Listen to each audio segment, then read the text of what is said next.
Well, welcome back. I was not asked to come back to you and push the podcast once again, but I do want to let you know that your efforts yesterday were not in vain. I said then that we were number 116 on Apple's Christianity podcasts. Later in the day, we made it all the way up to number 23 for a while. And as of this morning, we were the number one podcast in Christianity in Italy. And maybe more impressive, across all podcast categories on Apple iTunes, we were the number 7 overall podcast in Sri Lanka. I'm not sure that I can walk around there without bodyguards anymore now, so. Podcast is a funny word, a portmanteau, as they say, of iPod and broadcast. There have been audio broadcasts around for quite a while now, but there have only been podcasts since 2004. I've been fascinated by language for the last couple of years and how our words map onto the reality of the things they describe. And maybe, and there's controversy about this, how our words help to constitute our experience. There are famous examples of this, like Hawaiians having 65 different words for specific kinds of fishing nets, and Inuit cultures where there are many, many different words for snow. And I've recently learned, too, that in Persian or Farsi, there is a word for the kind of camel that only gives milk if you tickle her nostrils. That word is nakur, I'm told, in case you ever need to use it. Just this morning, I asked John Walton how many different Hebrew words there are, and it turns out there's about 8,000 different vocabulary words that are used in our Old Testament scriptures, and about half of those are only used one time. So understanding the usages of these words, we have only about 4,000 that are used repeatedly, and depending on how you count, we have about 1 million English words. That creates some interesting translation issues, but what I'm more interested in is how these different words we have available to us affect how we think about things. I didn't ask John, but I'd be willing to bet there are no Hebrew words for podcast, or America, or fibromyalgia. What's a world like when you can't talk about such things? But don't think that the development of language is only one of adding more and more words. We also lose words, and with them there are things about reality we can no longer say. And depending on your view of such things, maybe we can no longer comprehend.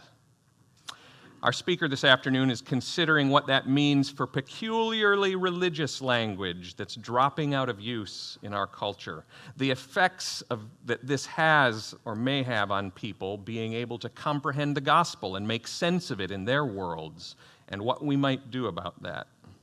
Jonathan Merritt is an award-winning writer for publications you may have heard of, like The Atlantic, The New York Times, Christianity Today, and many others. He's published more than 3,000 articles. I'm not sure if Hebrew has a word for that, but I think we call it prolific. There are other words that describe Jonathan, among which I'd include funny, sincere, eloquent, faithful. His newest book is called Learning to Speak God from Scratch: Why Sacred Words Are Vanishing and How We Can Revive Them. I'm pleased to welcome him to our stage this afternoon. Jonathan. Well, thank you for having me. I'm not a scientist, so this is an interesting forum for me, but it's a real pleasure to be here with each of you. Some of you I know. I get to see some familiar faces, so this is fantastic. The first time that I went to see a movie with my friend Mindy, I was almost jailed for homicide because Mindy is what I call a movie talker. Yeah. So she's somebody who seemingly does not realize that she's in a crowded movie theater where everybody else is as quiet as rocks, because she proceeds to talk from the opening credits until the closing credits. Any of you have friends like Mindy in your life? When Mindy was the slightest bit confused about what was happening, she would lean over and ask for clarification, at full volume, of course. When Mindy was the slightest bit scared, she would verbalize her fear with shrieks and instructions to don't go in there, or, well, that was a bad idea.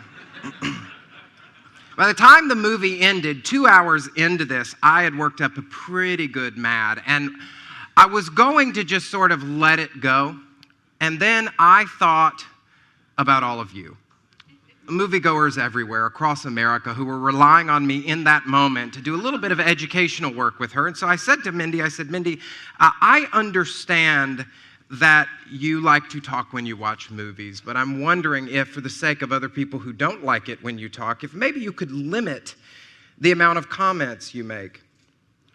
And then, I'll never forget this, with a flip of her hair, as if to totally dismiss my suggestion as completely unrealistic, she said, actually, no, I can't help it. I'm human. I talk. That's just what we do. And that, my friends, is when I was almost jailed for homicide. Almost, but not. And yet, in the years since having that experience, what I have realized is that Mindy was not completely wrong, was she? We're humans.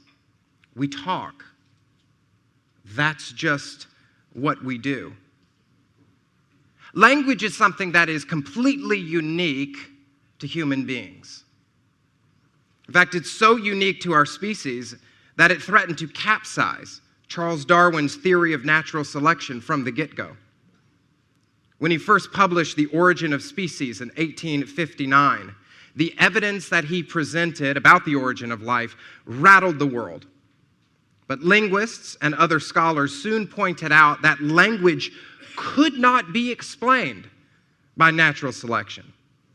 That the power of language transcends the need for survival. And that the components of the human brain required for it are too complex, too advanced to have developed over time. That the ability to speak sets apart humans from other animals with such a gaping distance that Darwin's hypothesis could not come close to explaining how it emerged. Alfred Wallace, a friend of Darwin's who may have been the first to actually articulate evolutionary theory, even noted that the brain's ability to reason and speak was so advanced beyond the needs of human survival that natural selection was almost worthless to account for it. While evolutionary progression explains Earth's many species, Wallace concluded that the emergence of complex speech required intervention from a supernatural power or at least a superior intelligence. More than 150 years after Darwin's theory debuted, the best minds in linguistics still cannot show us how language could possibly have evolved through natural selection unless you factor in the presence of some external force. A peer-reviewed journal was recently authored by the leading linguists in the world, including Noam Chomsky himself, and they concluded, we have no idea, 150 plus years, how this could have emerged. Communicating with words is unique to human beings. Have you ever wondered why that is?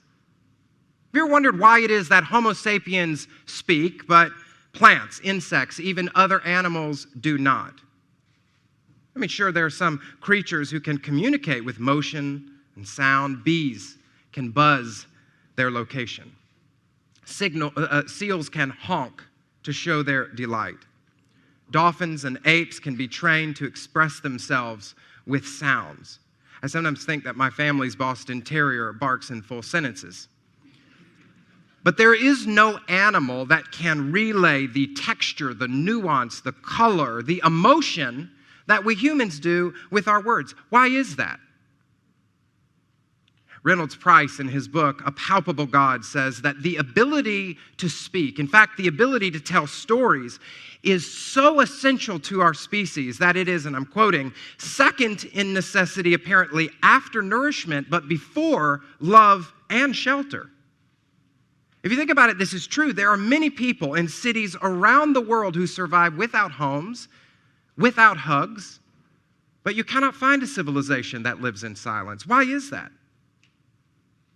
Language is central and a shaping component of the human experience, even before we are born. Sound waves actually travel fairly well into the mother's abdomen, echoing into the womb in sometimes muffled, but clearly audible ways. Now, this is just inconsequential background noise for a baby, that is, until the third trimester of pregnancy, where that part of the brain that processes sound is developed. Recent studies now indicate that infants have already familiarized themselves with their parents' native language by the time of birth. In fact, a study done in 1988, I was reading today, showed that there were babies that could recognize the theme song to their mother's favorite soap opera.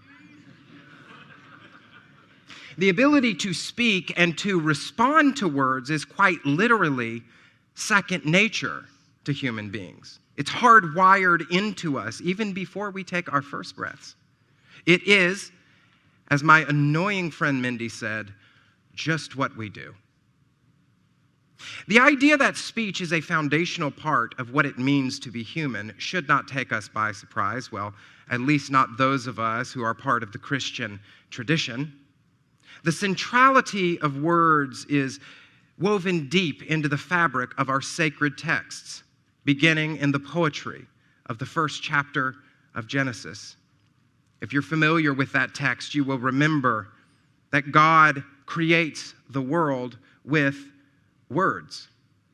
That God uses language to form seaweed and roses, caterpillars and cats, riptides and supernovas. But God doesn't just stop there, at least so this narrative goes. With a whisper, human beings arise from dirt, and divine breath inflates lungs. Now, at this point, so the story goes, the Creator gives humans a gift. Theologians call it the Imago Dei, which is just really an expensive Latin phrase that means the image of God. Each of us, male and female, black, brown, and white, citizen and immigrant, Republican and Democrat, capitalist and socialist, gay and straight, cisgender and transgender, all of us at any time, in any place, bear within us this image of our Creator. But what is this image exactly? What is the image of God in us? What is the way that we bear resemblance to the divine? Well, theologians have debated this question for centuries, and we certainly won't clarify that here. Some say it is intellect. Others claim it is the ability to reason. And others still contend it is the ability to obey a moral code. But I think another answer that is at least as possible, particularly given the context of Genesis 1, is that the image of God in us is reflected in the ability to speak, to communicate with each other at the levels with which we communicate. There's one Episcopal writer who I love who said God could have made us stone creatures or tree creatures or sea creatures or winged creatures, but God made us speech creatures instead. Human beings created in God's own likeness, which is to say, capable of joining God in the work of creation by speaking things into being ourselves. Well, you remember it doesn't stop after Genesis 1 when Moses descended Mount Sinai lugging those 2 stone tablets. He was delivering 10 phrases that would become Israel's watchwords. Those commandments make a curious list if you stop to review them. Adultery is pretty bad. Coveting, not so good. But when it comes to words, God issues not 1, but 2 commands. God doubles up, perhaps because words are so important to the heart of God. Years after Moses chiseled this Decalogue, words continue to play a prominent role. In the Jewish tradition, God speakers passed stories and laws between generations long before the inventions of pen, parchment, or even papyrus. Ancient Israel was, in the words of theologian Walter Brueggemann, primarily a community of utterance. Prophets were deemed faithful or condemned by the words that they spoke or the words that they withheld. From the weeping Jeremiah to the dreaming Isaiah, who once envisioned an angel of God cleansing his very lips with a hot coal so that he could speak sacred words well. And who can forget Elijah? And one of the most fascinating stories in the entire Hebrew Bible, we find this weary prophet climbing Mount Horeb to meet with Israel's God. Stand on the mountain in front of me, God says, and so the prophet stood. And then the story says that a mighty wind swept across the mountain and tore the rocks apart, but the Lord was not in the wind. And then a rumbling earthquake shook the foundations of the mountain, but the Lord was not in the quake. And then a fire descended on the mountain, sweeping across its face, but God was not in the fire. And when all of that settles, God comes in a gentle whisper. In words, God came. The way God so often comes to us all. Now, when the Christian tradition arises from its Jewish mother, it inherits ideas from the Jewish tradition and draws them forward. Jesus, who would be called by John the Word of God, grows into a man before launching his ministry in his hometown synagogue. Standing there in Nazareth, if you are familiar with this story, he announces to all who can hear him that he has been anointed by God to proclaim, which is to say, to speak God. The last 3 years of Jesus' life was firstly a ministry of words. He would say, come, follow me. He would say, your faith has healed you. He would say, go and sin no more. He would say, blessed are the meek. And with every proclamation, doors swung wide open, lame legs danced, and cataracts evaporated into the atmosphere. Well, the words keep coming even after Jesus' execution. Most astoundingly, on the day of Pentecost. At Pentecost, people came together, speaking a range of tongues. And those from various tribes could not understand each other. Huddled together in a room that felt more like a funeral parlor, a band of distraught disciples sat around a cloud of defeat. They discussed what to do next, as if anyone knew. And then it happened. A holy wind swept through that room, and they breathed it into their lungs, and when it came out, they made sounds they did not know they knew. Sparks struck like flint over their heads, and strange words swirled throughout every corner of the neighborhood with such intensity that a crowd rushed to investigate. Well, the party eventually dies down, but the talking does not cease as Jesus' followers travel the globe, speaking God until today. If you've ever thought about this, consider it for a moment. Every major transformative moment in biblical history, the creation, the Tower of Babel, the calling of Abraham and of Moses, the giving of the Mosaic Law, every prophetic revelation and proclamation, the arrival and ministry of Jesus Christ, the Great Commission, the day of Pentecost, every one of these was ushered in by a linguistic miracle. God could have chosen to usher in a new epoch of revelation in any way God wanted to, but God chose a linguistic miracle. Why is that? One of the most fascinating texts in the Bible, in my opinion, comes in 2 Corinthians chapter 4 when Paul writes, as it is written, and he's quoting from the Psalms, as it is written, I believe, and therefore I have spoken. And since we have that same spirit of faith, we also believe, and therefore we speak. You know, one of the most important words in that sentence is the one we're likely tempted to skip over. It's the word therefore. When you encounter the word therefore in sacred texts, it's sort of a hinge word. It's used to kind of link two ideas that butt up next to each other to express that there's a second idea that follows a first idea. We believe and therefore we speak. Paul's sort of constructing an if-then statement. If you believe, then therefore you will speak about that which you believe. He's saying that there's this kind of speech, a sacred speech, that people of faith should naturally be engaging in, Paul says. And he says it pretty matter-of-factly. We believe, therefore we speak. Well, that sounds great, doesn't it? But in a world like ours, it's easier said than done. We often struggle to have spiritual or religious conversations with friends, family members, neighbors, and coworkers, don't we? Over the last few years, I've been meeting people from all over this country with similar histories of belief who feel they too have been struck mute in a strange land. Terms like sin and hell have become so negative, they just get stuck in our throats. Other phrases like belief and salvation, well, we've uttered those so often we don't even know what they mean anymore. Definitions and connotations of words like mercy and love can no longer be assumed.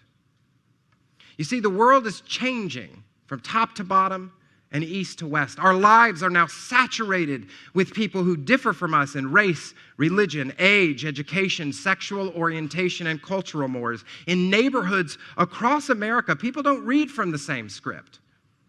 They don't work with a common spiritual vocabulary. So you may have felt this pinch in your own life, whether you're living in a Rocky Mountain mining town or a Great Plains farm community, in a bungalow overlooking the ocean or an HOA-friendly house outside of Baltimore. Well, if that's you, you're in good company.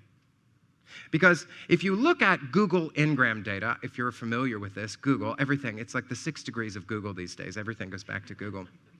Google has compiled their Ngram data, right? So they've taken literature that's been written over the last several hundred years, going back to the 1500s, compiled it together, made it searchable into a searchable database, so you can actually search word usage at any particular time in history.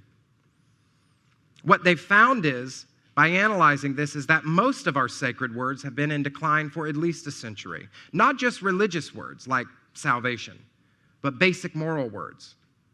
One study in the Journal of Positive Psychology analyzed 50 terms associated with moral virtue using Google Ngram data. Researchers discovered that a whopping 74% were used less frequently over the course of the century. Honesty declined. Faith declined. Prudence declined. Sacrifice declined. Wisdom declined. Evil declined. Righteousness declined. Mercy declined. Grace plummeting. Now, one might expect meaty theological terms like atonement to fade. It's hard to get your mouth around those. But it turns out that even basic moral and virtue words are falling out of usage. Language about the virtues that Christians call the fruit of the Spirit, words like love and patience, gentleness and faithfulness, have also become much more rare. Use of terms about humility, words like modesty, fell by 52%. Compassion words like kindness fell by 56%. Gratitude words like thankfulness fell by 49%. 2 years after seeing this, I decided to dig a little deeper. So I partnered with Barna, a national research firm that focuses on religion in America, to conduct a national survey of more than 1,000 Americans. And you know what I found? We're actually speaking God a whole lot less. Despite the fact that we have widespread religiosity in the United States, most of us speak God infrequently. We have religious and spiritual conversations not that often. I found that millions of Americans, more than half of us actually, more than 3/4 of us, are not speaking God often. More than 1/5 of Americans admit that they have not had a spiritual conversation at all in the last year. Only 7% of Americans say that they talk about spiritual matters on a once-a-week basis. Once a week. That's surprising if you think about it, because the vast majority of Americans say they believe, but they do not therefore speak. And here's the real kicker for a Christian like me. When it comes to practicing Christians who attend church regularly, only 13% have had a spiritual conversation on a once-a-week basis. That means If you go into church this weekend and only the most faithful members show up and you look down your row, only 1 in 8 will utter anything about faith until they enter that building the next week. So millions of Americans are now struggling to find a sacred language that can adequately describe life's deeper truths. We believe, but we do not therefore speak. Americans have lost their therefore. And why? Why are so many of us tongue-tied? Well, according to my poll, there are a range of reasons.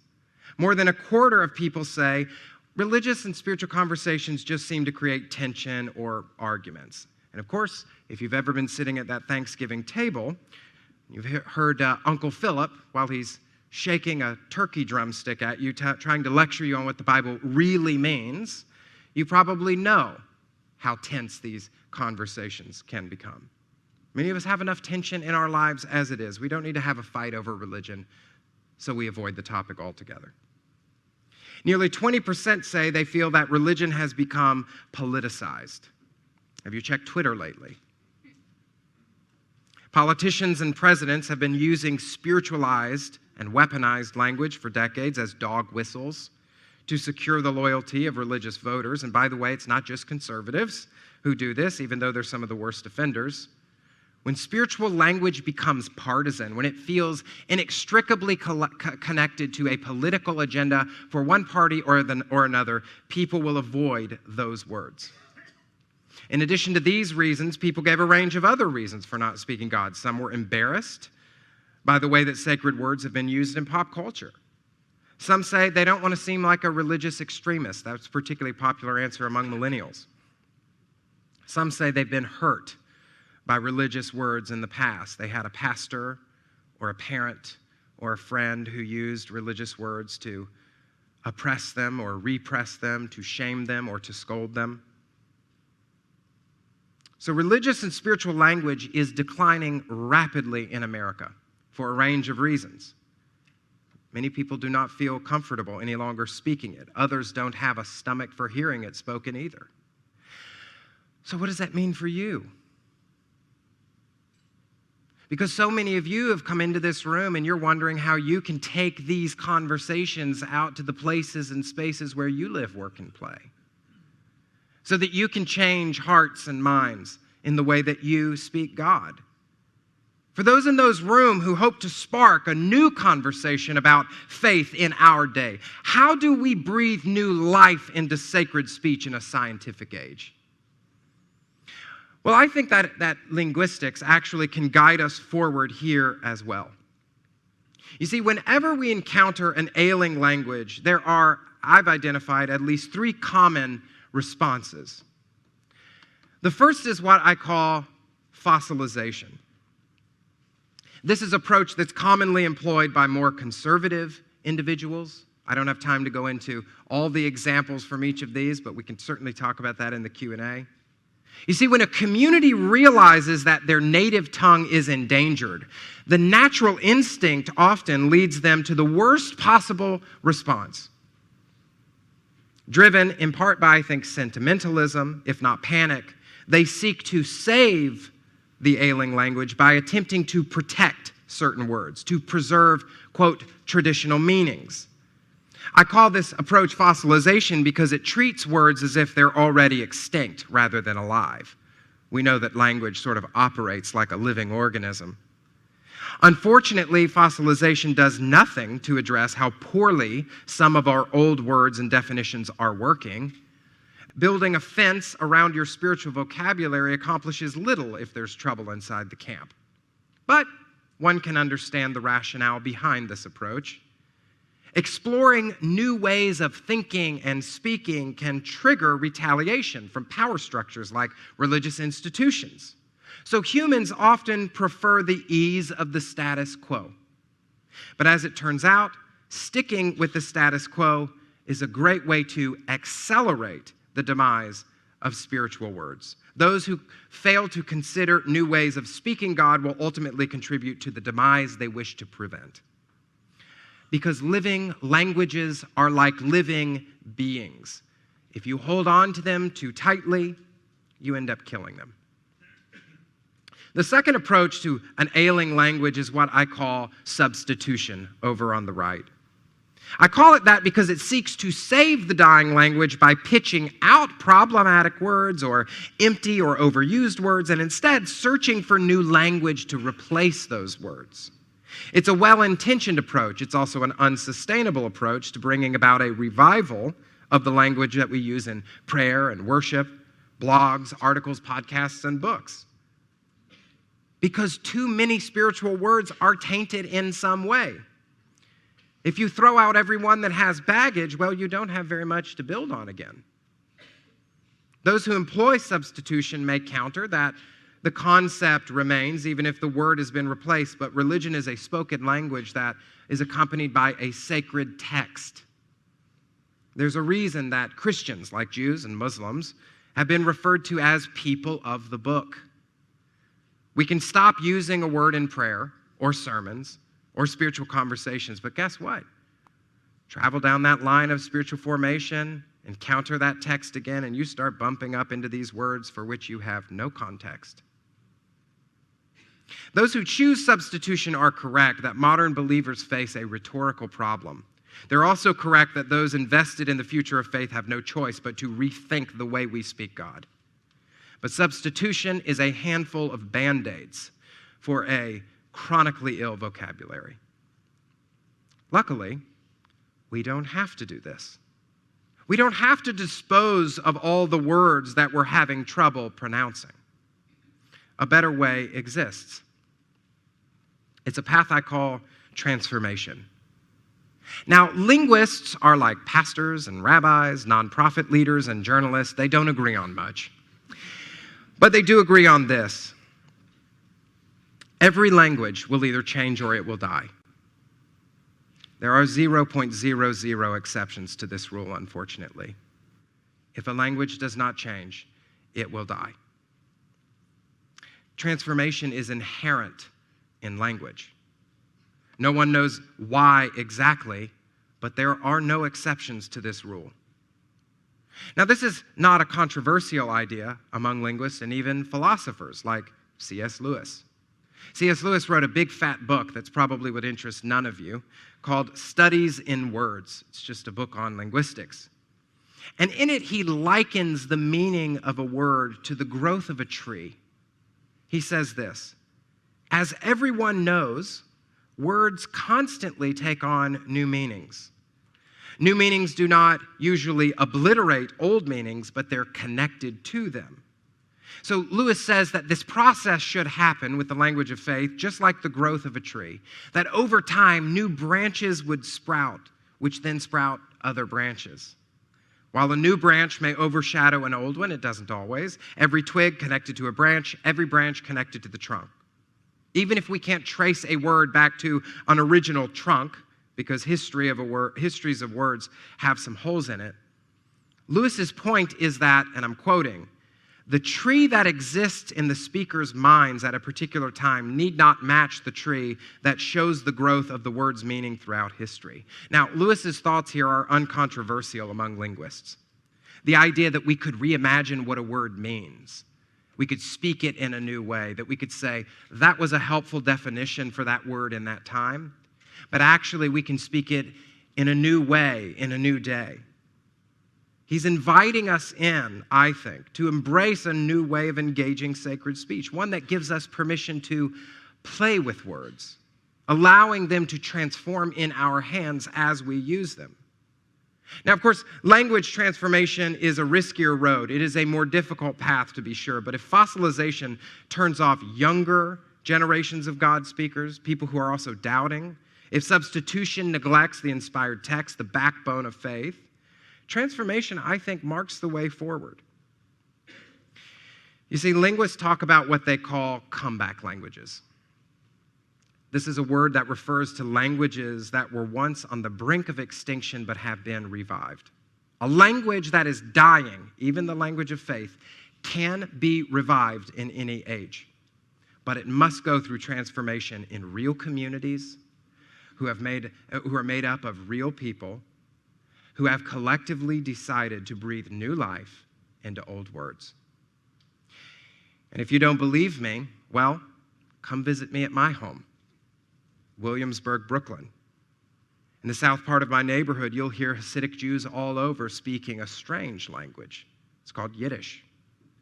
Yiddish was used by European Jews through the early 20th century, but nearly disappeared in part due to the Holocaust. But the tongue saw a revival in the last part of the last century, thanks to the efforts of prominent Yiddish speakers, writers, and thinkers, people, well, like you.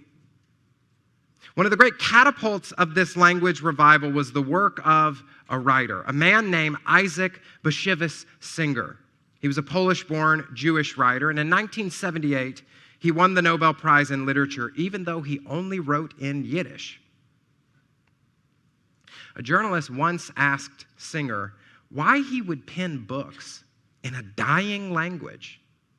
And the author said something. I was reading it on the train on the way down here, and it's always stuck with me. He said, well, I like ghost stories, and I also believe in resurrection.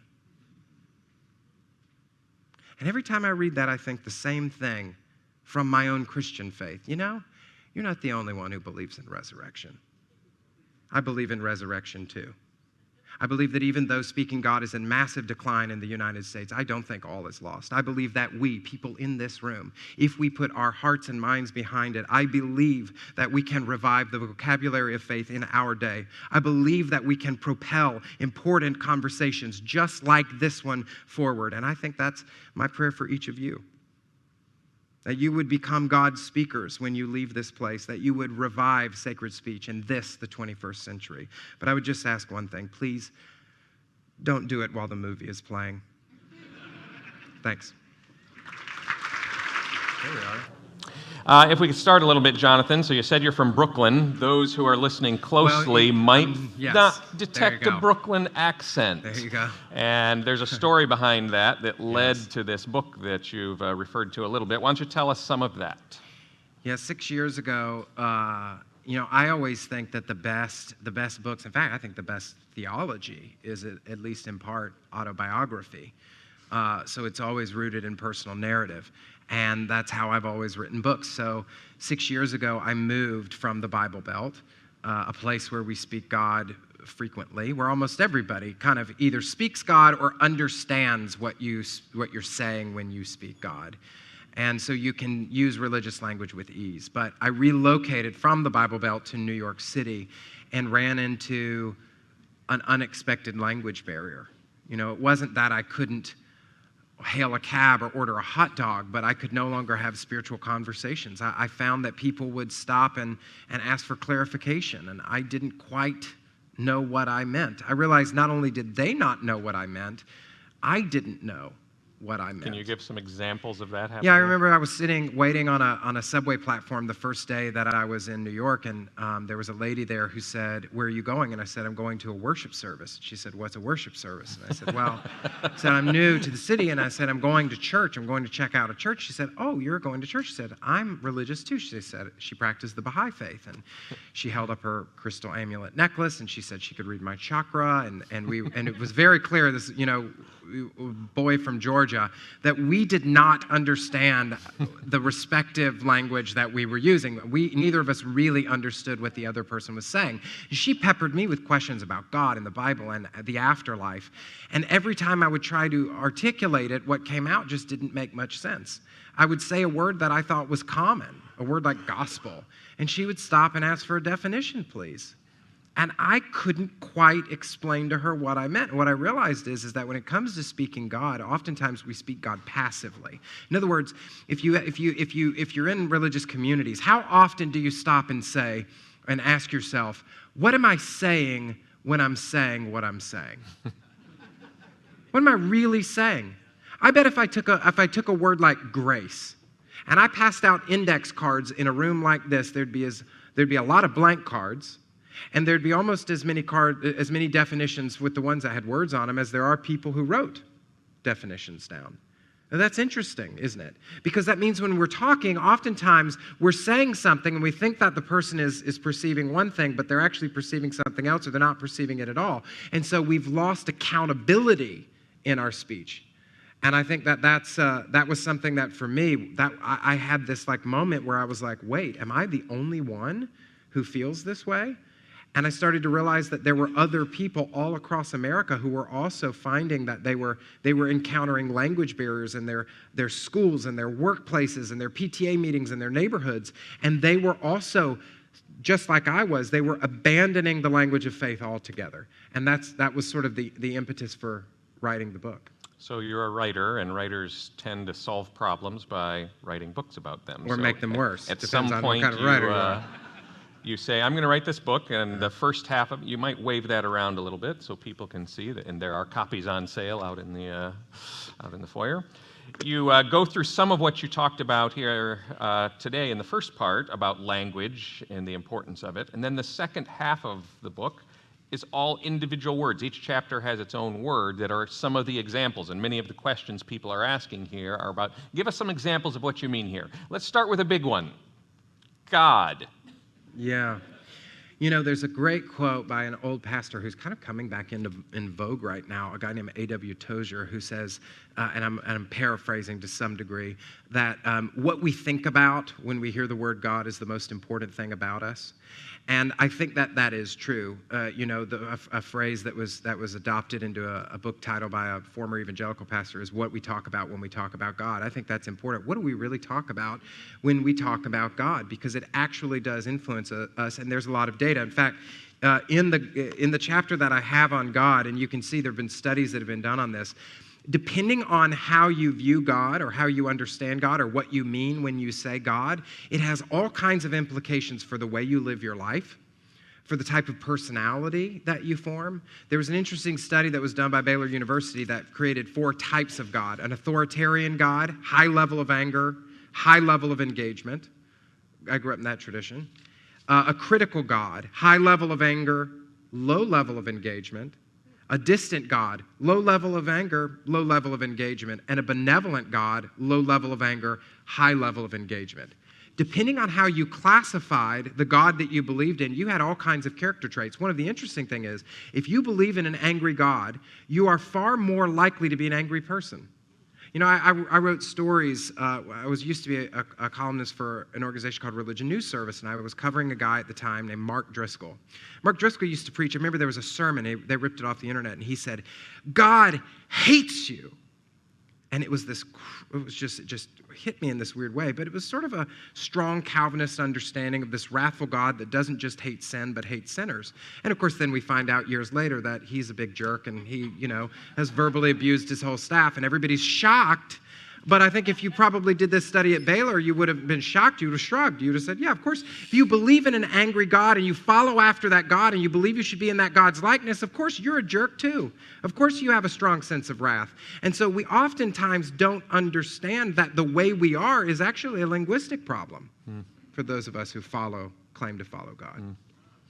So we're a science and faith organization. Some of the words that you talk about in here have some connections to that. Mm-hmm. And I think the one that stood out the most to me was the word fall. Mm-hmm.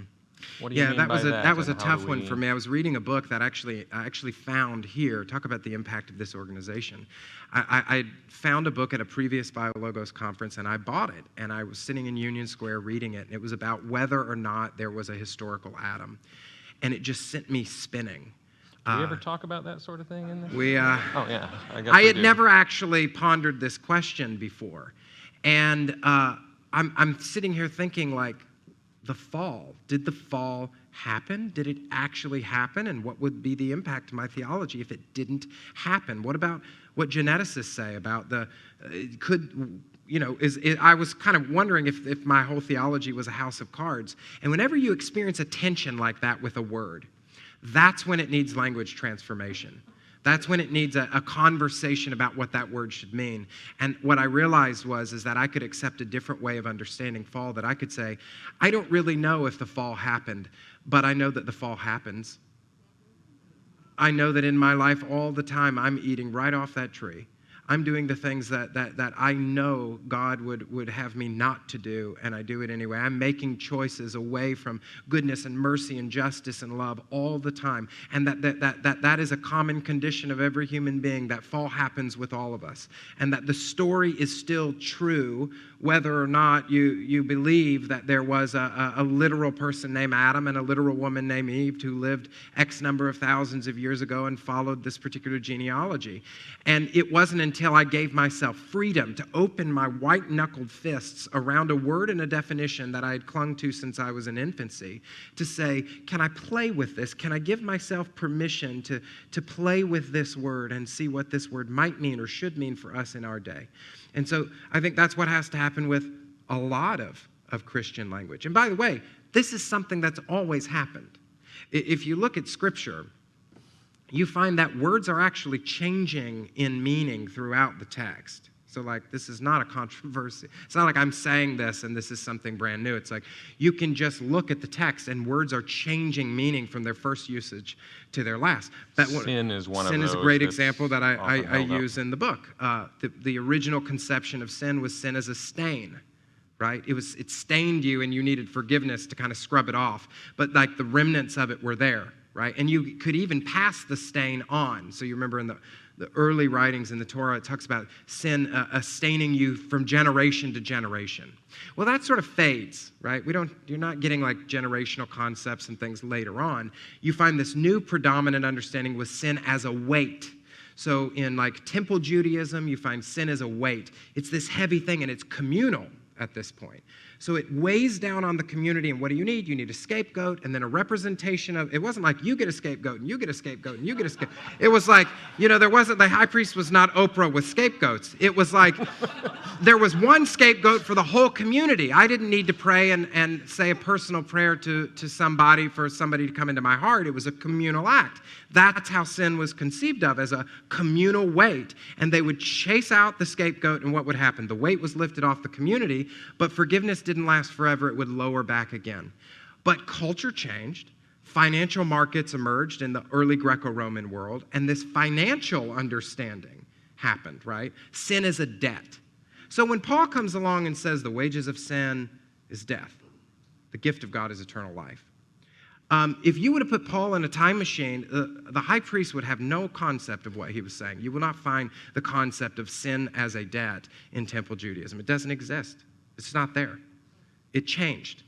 The concept. Now, that doesn't mean that the previous understanding of that word didn't get at something that was important. It just means that by the time the New Testament come along, they had reconceived of it. Jesus actually reverse engineers it. Jesus says, okay, if there's a bank account that you can withdraw from when you sin, can you put money back into it, right? So he talks about store up for yourself treasures in heaven that will not decay but will shine in the age to come. So he's like, well, if you're taking money out of your account, maybe you can put money back in. But this is all brand new by the time the New Testament comes along. And if you go into church history, you find the same thing. You find that there's a constant reimagining of words. And many of us, when we talk about, you go into an evangelical church today and somebody says you have a sin problem. Well, that person already believes in language transformation, because you don't find 21st century problem solution language around sin in the New Testament. It doesn't exist. That's language that we've come up with. So Christian language has always been transforming. Is there a fine line, though, especially for a tradition like Christianity that has this long, rooted history, where we have orthodox parameters of some sort? Is there a fine line ever between the substitution method versus transformation of language, where some of these changes feel like they might be going just a little bit too far for the tradition that we're part of? Well, so you use an interesting word, a word I think most people can't define, although they use it with impunity, and it's the word orthodoxy. A related word is heresy, what I believe. Right? It just means what I believe. Well, it's like, what's you call it? They go, oh, Rob Bell's a heretic. We heard this for years and years, and you go, oh, what is heresy? What qualifies as heresy? They can't tell you. They don't know. So you're using words that's just empty. It's like biting clouds. They don't understand what these words mean. I'm very much rooted in the historical tradition of Christianity. So for me, I think the answer is solved for us, and it's the creed. That sort of is our guardrail. How do you know if you've gone too far? Well, our ancestors have defined for us, and guess what the creeds don't talk about? Whether hell exists. Guess what the creeds don't talk about? Whether you can ordain women. Guess what the creeds don't talk about? Whether gay people can get married. So when we run around just maligning other people by calling people heretics or saying they're not orthodox, the problem is that we've never started with a definition in terms. That's what creates a lot of this confusion, in my view.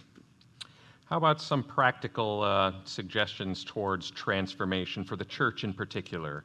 Good ways that we all might be involved in helping with the transformation of language such that it's still relevant for our day and age? I think you need a kind of a bifurcated approach. I think that you need, and this is what, at least as I've seen, if you look at things like Gaelic, Hawaiian, Hebrew, Yiddish, you look at comeback languages, I think you need both a top-down and a bottom-up approach, which means you need leaders who are being intentional. Like you need pastors in pulpits who are taking time not just to use words, but to really wrestle with those words. Barbara Brown Taylor calls the act of preaching wondering aloud. You don't find that very much in churches anymore, but what would it look like if we really just wondered aloud about what some of these words meant in real time from our pulpits? I think that would be beneficial. But you also need people doing this in their homes, around their tables with their children, around their coffee tables with their neighbors, in discussion groups and small groups with their friends. And I put in a lot of people have said, like, why did you do this? Did it feel trite? But I put a how-to guide in the back with kind of a 5-step approach of how you would speak God from scratch to kind of give people a tool to do this. So whatever your network is, right? Give us a few of those highlights of the how-to. Yeah, well, it's very easy. See, I grew up Southern Baptist, so I put it in an acronym for all of you. You're either going to get acronyms or alliteration in my camp. So it's a speak. Very easy to remember. S-P-E-A-K. S is stop.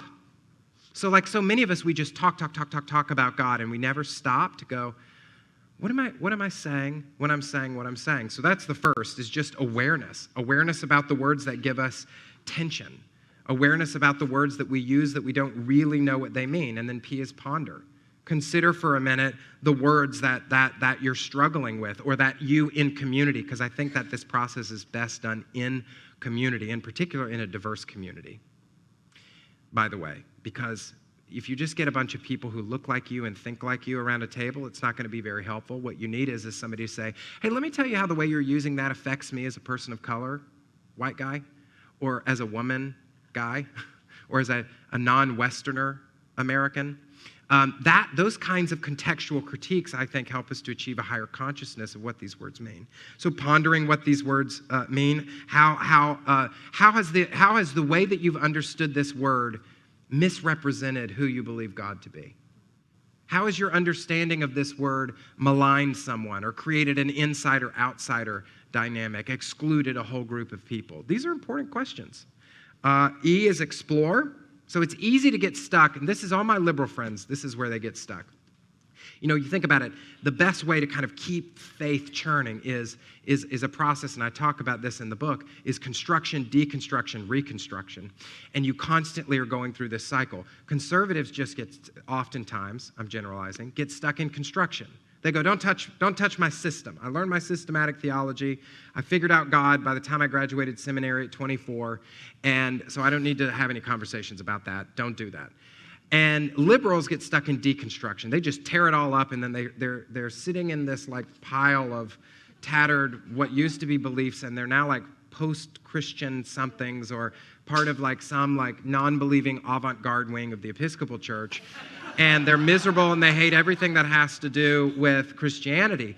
But the important thing is that you move through all of that, and there's this constant, hopeful reconstruction where we're dreaming about what the future of faith can look like. And I get so sick of my friends on Twitter, and all they're doing is tearing apart the faith or defending whatever their childhood conception of God is, but nobody is really doing the hard work of imagining what faith should look like in the 21st century. So what I really encourage people is to do that, and then the last 2 steps are to apply it, and then to keep talking. Once we've dreamed this up, now we have to start using it with each other, and then we have to keep doing it. There was an interesting article in the New York Times that said that a language's ability to survive is dependent upon the commitment of users to speak it. If we as a community of faith do not get together and say, we're going to start doing this intentionally, not just if it happens to come up at the water cooler, but we're going to have intentional conversations in our communities where we live, work, and play, then this language will die in our lifetimes. Join me in thanking Jonathan Merritt, would you?